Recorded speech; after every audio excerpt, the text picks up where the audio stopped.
Good morning students. मैं Saurabh Kumar Gautam, lecturer electronics engineering, government polytechnic college Jhalawar, e lectures की इस श्रृंखला में आपका हार्दिक स्वागत अभिनंदन करता हूं।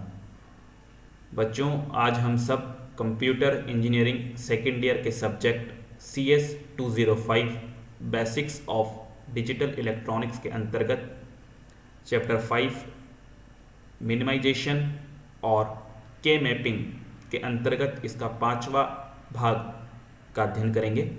लेक्चर निर्माण के दौरान विली पब्लिकेशन की digital electronics by Anil Kumar Mani sir की बुक को रेफरेंस के तौर पर इस्तेमाल किया गया है।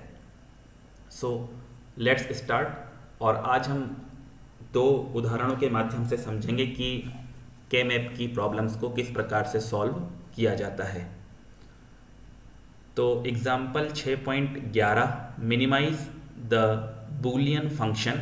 एक फंक्शन आपको दिया हुआ है, 3 वेरिएबल्स हैं, is equals to summation 0 1 2 0 1 3 5, then ये लॉजिकल और का चिन्ह है, summation 2, 7 using the mapping method in both minimised sum of products and product of sums form. तो बच्चों, पहले ये जो क्वेश्चन हमें दिया गया है, इस क्वेश्चन को देखकर हमें क्या क्या पता लगता है, ये बड़ा ही इम्पोर्टेंट है। सो अगर इस एक्सप्रेशन को हम देखें तो दिए गए क्वेश्चन में कितने इनपुट वेरिएबल हैं बच्चों? 3 इनपुट वेरिएबल हैं। तो यदि 3 इनपुट वेरिएबल हैं तो टोटल कितने इनपुट कॉम्बिनेशंस बन सकते हैं बच्चों? जी हाँ, टोटल 8 इनपुट कॉम्बिनेशंस बन सकते हैं। 00 से लेके 001 010 011 100 101 110 111। सो इन 8 इनपुट कॉम्बिनेशंस में से 4 इनपुट कॉम्बिनेशनों के लिए जो एक्सप्रेशन है, जो आउटपुट की वैल्यू है, वो हाई आ रही है। एक तो इनपुट कॉम्बिनेशन जिसका डेसिमल इक्विवेलेंट है 0, दैट इज 000, साथ ही जिसका डेसिमल इक्विवेलेंट है 1, 001, 3 दैट इज 011 और 5, 101। इन 4 इनपुट कॉम्बिनेशंस के लिए हमारे आउटपुट एक्सप्रेशन की वैल्यू आ रही है 1। ये सारी की सारी इंफॉर्मेशन हमें इस क्वेश्चन को देखकर पता चल रही है बच्चों। साथ ही साथ जो 2 लोकेशंस हैं, 2 दैट इज 010 और 7 जिसके लिए इनपुट कॉम्बिनेशन है 111, यहाँ पर डोंट केयर कंडीशंस हैं। तो इन 2 जगहों पर हमें अगर आवश्यकता पड़ेगी तो हम मिन टर्म्स को अज्यूम कर सकते हैं, और यदि हमें आवश्यकता पड़ेगी तो हम वहाँ पर मैक्स टर्म यानी कि जीरोस को अज्यूम कर सकते हैं। लेकिन जो सबसे महत्वपूर्ण बात हमने देखी कि क्वेश्चन को देखकर ही हमें नंबर ऑफ इनपुट वेरिएबल्स के कितने वेरिएबल का के मैप हमें बनाना है, और साथ ही साथ मिन टर्म्स और मैक्स टर्म्स की लोकेशन भी हमें आइडेंटिफाई हो जाती है। अब यदि इन 4 लोकेशंस को छोड़कर बची हुई जो 4 लोकेशन बची है, वहाँ पर निश्चित रूप से मैक्स टर्म है, that is 2 4 6 and 7 in 4 location में, और अगर 2 को हम डोंट केयर कर देते हैं। सो अब जरा देखिए, जब सॉल्यूशन की बारी आती है तो हमें दिए गए क्वेश्चन में अगर 4 मिन टर्म्स दिए हैं, 2 डोंट केयर लोकेशंस हैं, तो डोंट केयर लोकेशंस को तो हमने एज इट इज रखा, और मैक्स टर्म हमारे पास आ गया 4 एंड 6 वाली लोकेशन पर। From given Boolean functions in summation and pi notation, we can write sum of products and products of sums boolean expression as follows. तो हमने जब ये देखा था कि ट्रुथ टेबल की सहायता से एक्सप्रेशंस किस प्रकार से लिखी जाती है और एक्सप्रेशंस को देख के ट्रुथ टेबल किस प्रकार से बनाई जाती है, उसी का पार्ट है। तो इस फंक्शन को देखकर हमें पता लग रहा है कि साहब हमारे पास 4 मिन टर्म्स हैं जिनकी लोकेशन दैट इज 000 001 100 101 है,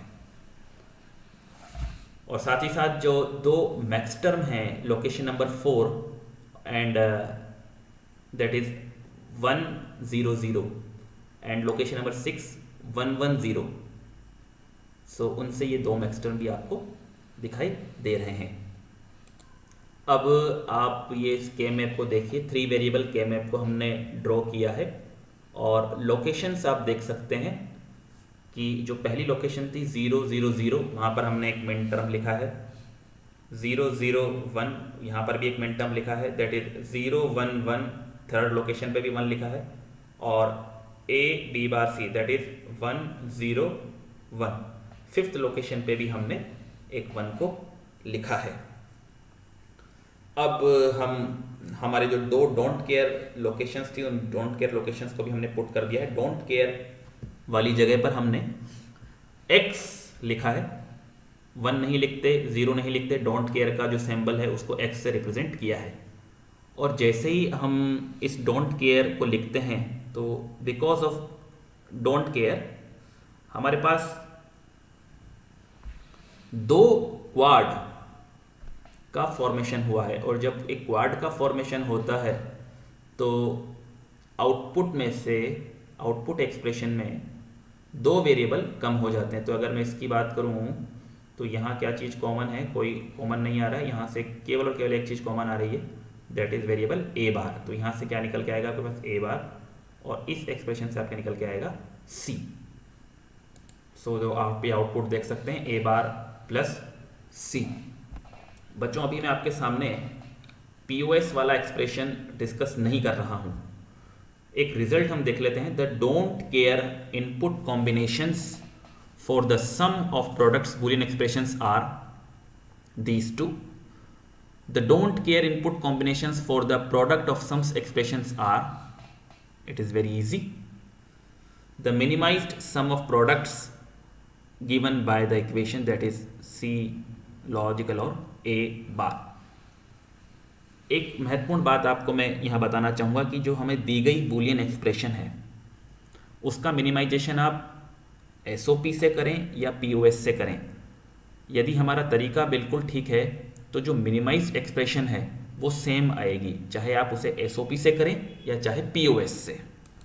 अगला एक प्रश्न करके देखते हैं बुक में, example number 6.13।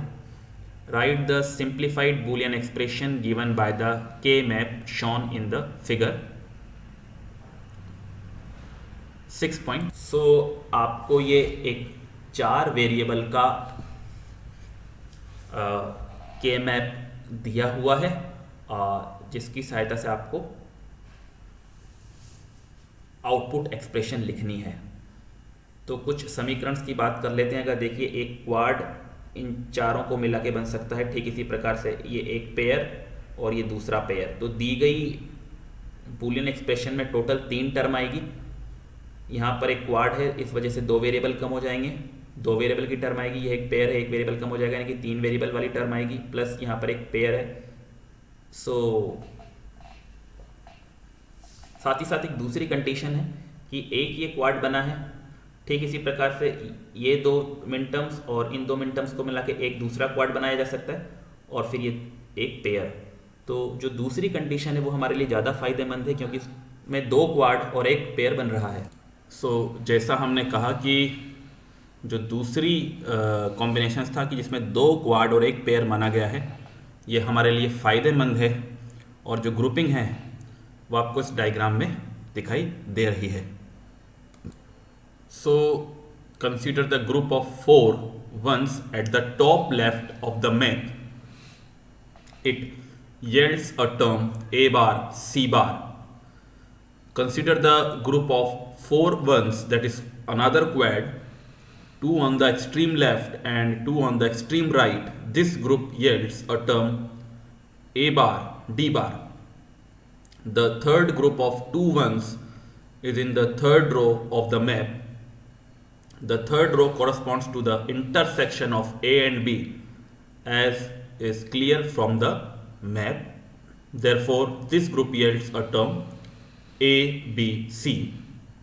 The simplified Boolean expression is given by A bar C bar, then logical or A bar D bar, logical or A, B, C. So, बच्चों इस उदाहरण के माध्यम से हमने सीखा है कि क्वाड फॉर्मेशन को प्रेफरेंस दी जाती है ओवर पेयर फॉर्मेशन। जो हमने पहले एक बात की थी, सिंपली अगर कोई नॉर्मल बालक है तो वो एक क्वाड और ये दो पेयर्स बना सकता है, लेकिन क्योंकि हमें फ़ायदा है दो क्वाड और एक पेयर में, इसलिए हमने बाद वाली कॉम्बिनेशंस को चुना। सो बच्चों, आज के लेक्चर में इतना ही। आगामी लेक्चर में फिर एक बार आपके साथ मिलेंगे। धन्यवाद।